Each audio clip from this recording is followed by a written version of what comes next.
I got so much motherfucking design on right now. Bring it down, bring it down, make it clap. I got 3 whole thoughts, I'm bitches on my line, and you know. Assalamualaikum warahmatullahi wabarakatuh. Hai guys, saya Siti Nurrohma dengan NIM 14225321. Di sini saya akan menjelaskan tentang organ reproduksi wanita bagian dalam sampai dengan laktasi. Nah, yang pertama ini bisa kalian lihat gambar organ reproduksi wanita bagian dalam.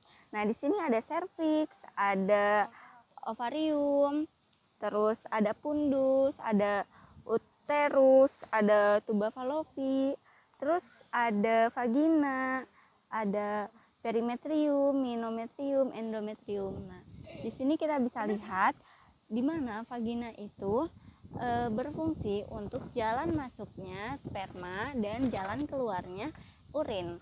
Nah, jadi bisa kita lihat di sini si sperma ini masuk ke sini, terus nanti tuh ke uterus. Nah, terus dari uterus kita bisa lewatin ke tuba fallopi sampai dengan ke ovarium. Nah, kalau di sini terjadi pembuahan maka dia akan menjadi janin. Tapi kalau dia tidak terjadi pembuahan maka dia akan meluruh menjadi darah haid.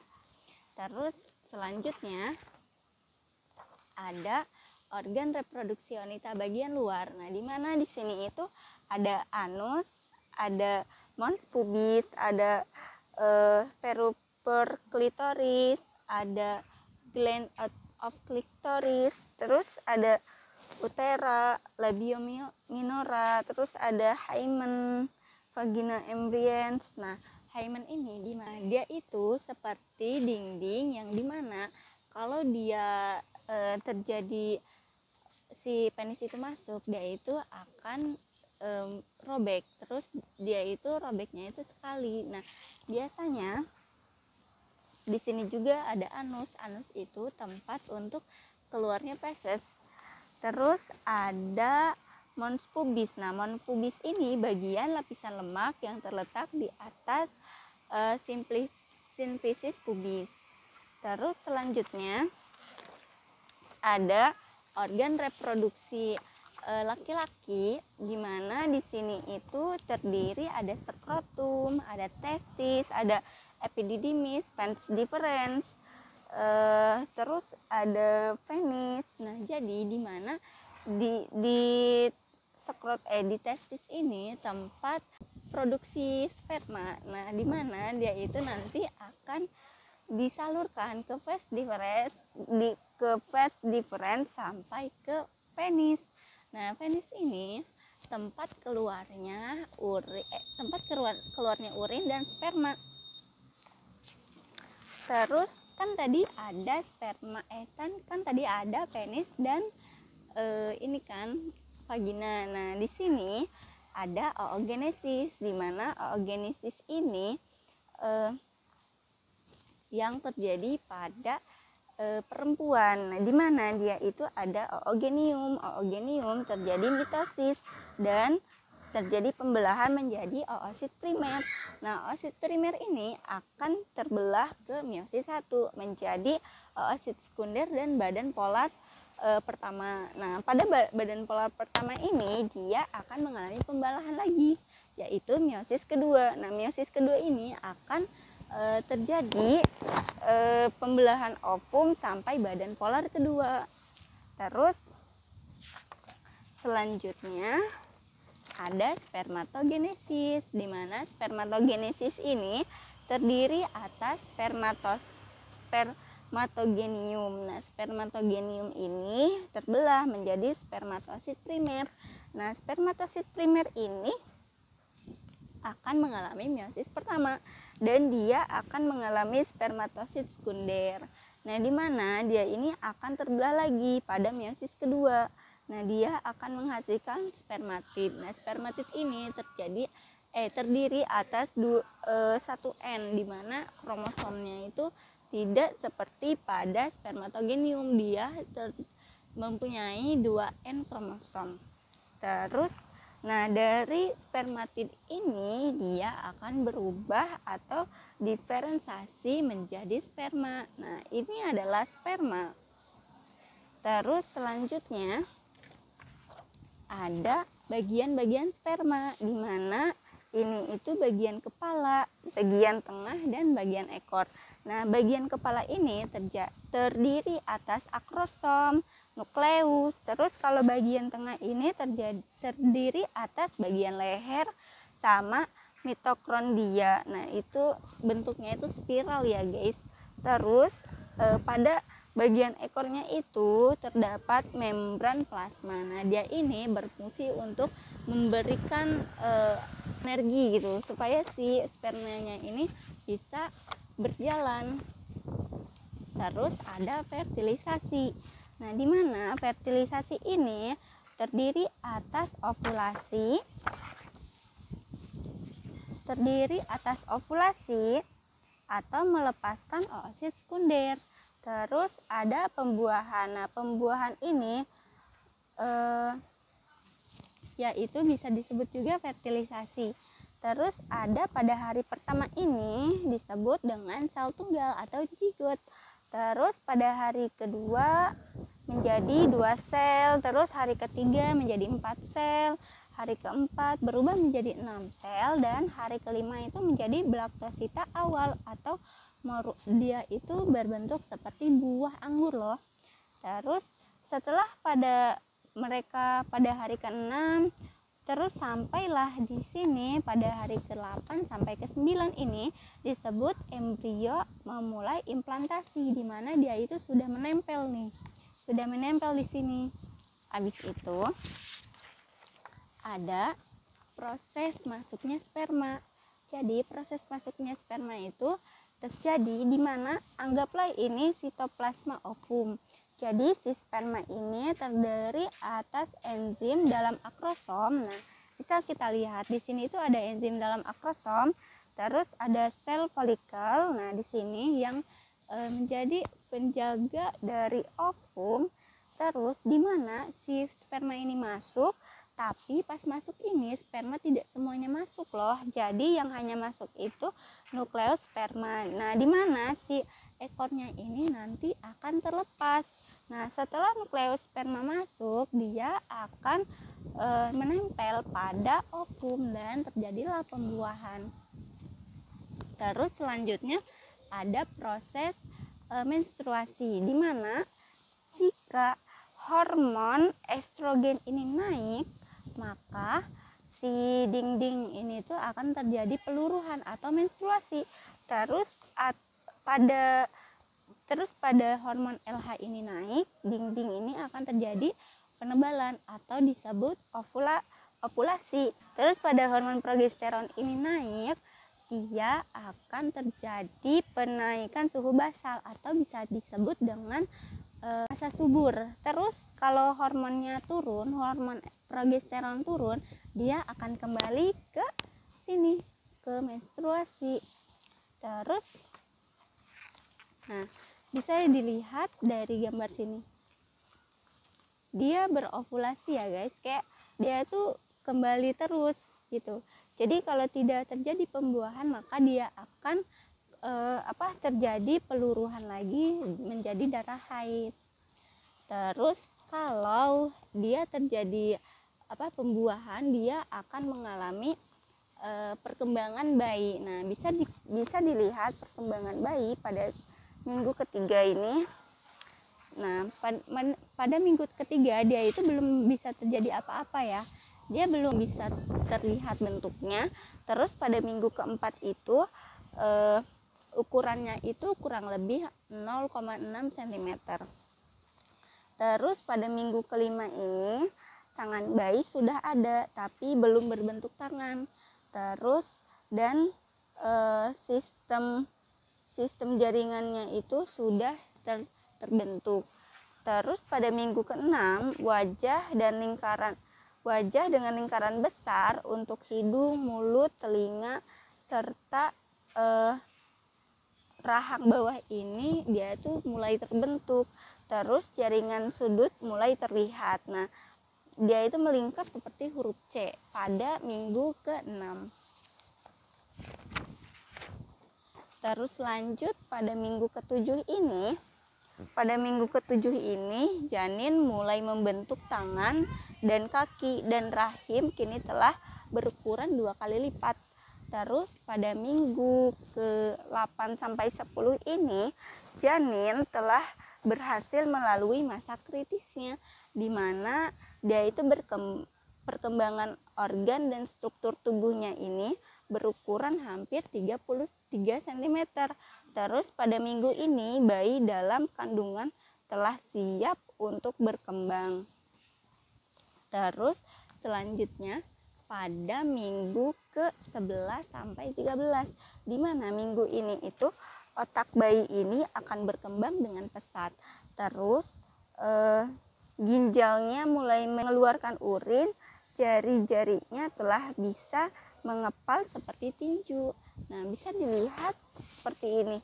Biasanya kan bayi dalam kandungan itu gini kan, mengepal gitu. Terus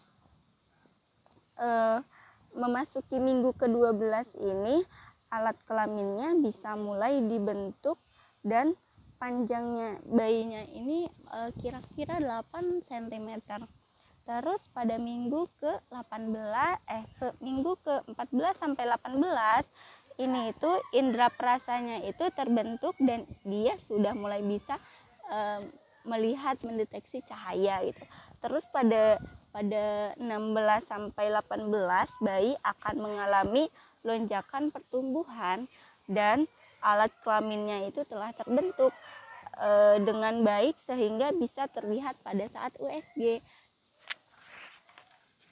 Seterusnya pada minggu ke-19 sampai 22 minggu ini janin itu sudah bisa mendengar suara, dan minggu ke-20 ini bayi akan lebih banyak menelan dan memproduksi kotoran nih. Jadi di sini itu bayi sudah bisa memproduksi kotoran. Terus pada minggu 23 ini dia itu sudah bisa mengeluarkan cairan plasenta. Nah, yang merupakan pertanda baik, karena dengan demikian dia sudah bisa belajar untuk bernapas. Terus pada minggu ke-30 sampai 35 minggu ini tendangan bayi ini semakin jelas loh guys.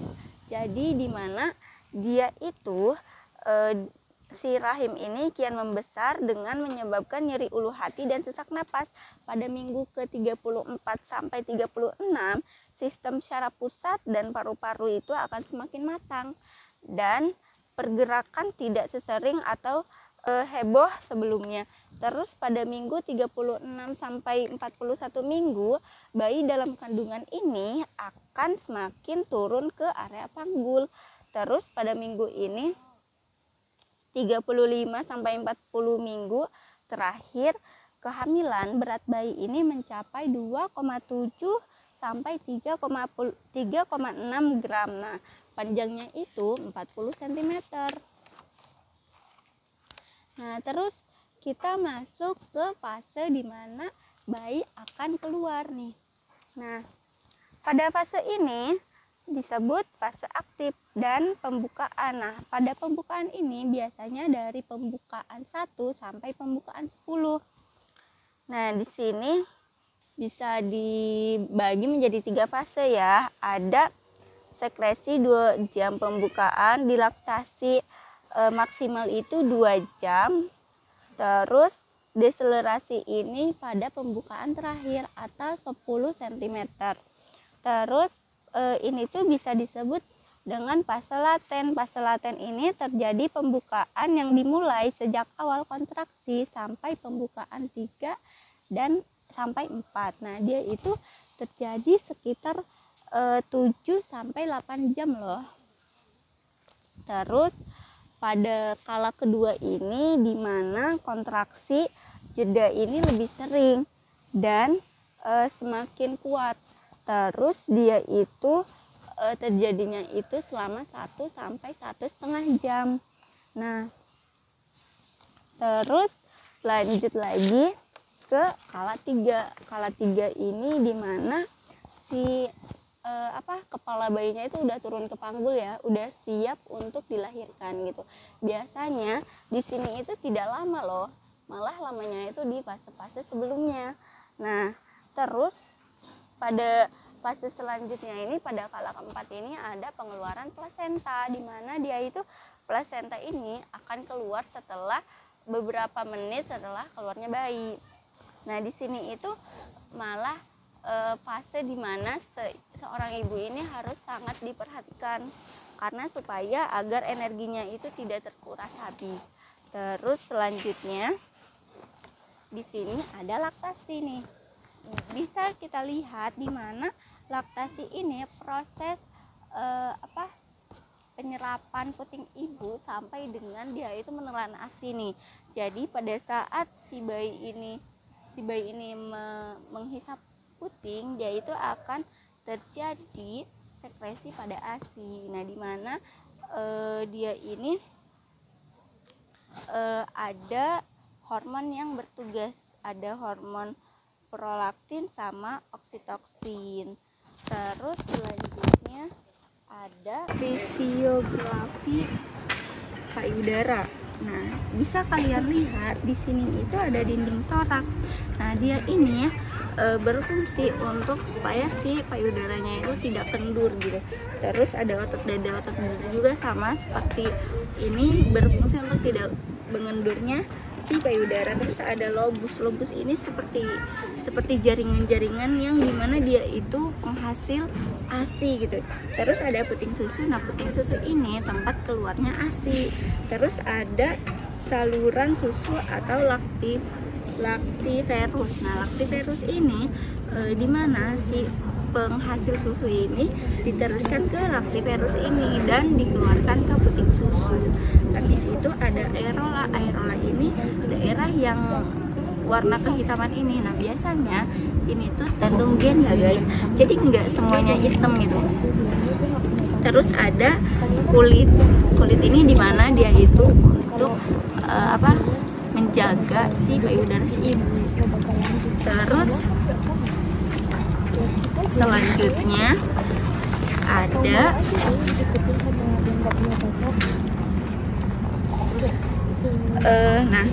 pelekatan saat menyusui. Gimana pelekatan yang benar ini? Semua sampai aerolanya ini masuk nih, nggak seperti ini kan cuma putingnya doang. Nah, ini tuh pelekatan yang salah. Nah, kalau ini pelekatan yang benar, dimana si aerolanya itu masuk bersama putingnya. Ini itu bertujuan untuk agar tidak terjadi kesakitan pada si ibu dan tidak terjadi pelecehan.